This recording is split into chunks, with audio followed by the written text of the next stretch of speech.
Dummy rifle প্রদর্শন করে জনমনে আতঙ্ক সৃষ্টির অভিযোগে মুজাহিদুল ইসলাম চৌধুরী নামে একজন ব্যক্তিকে গ্রেফতার করেছে পুলিশ। উত্তরা 12 নম্বর সেক্টর থেকে খেলনা অস্ত্রটিও উদ্ধার করেছে ডিএমপির তুরাগ থানা পুলিশ।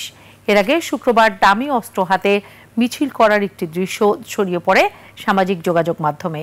সহকর্মীদের সহায়তায় বিস্তারিত রাশেদ রায়হানের রিপোর্টে।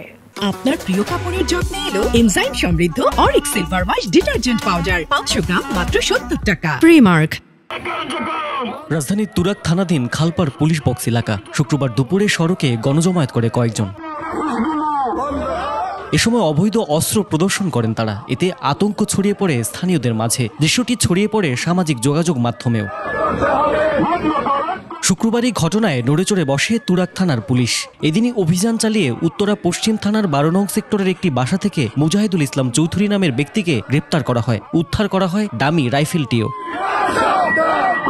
এই ঘটনায় শনিবার গ্রেপ্তার মুজাহিদুল ইসলাম চৌধুরীর বিরুদ্ধে সন্ত্রাস বিরোধী আইনে একটি মামলা দায়ের করা হয়। পুলিশ সংবাদ বিজ্ঞপ্তিতে জানায়, আইনশৃঙ্খলা পরিস্থিতির অবনতি ঘটানোর প্রচেষ্টায় এমনটা করেছেন তিনি।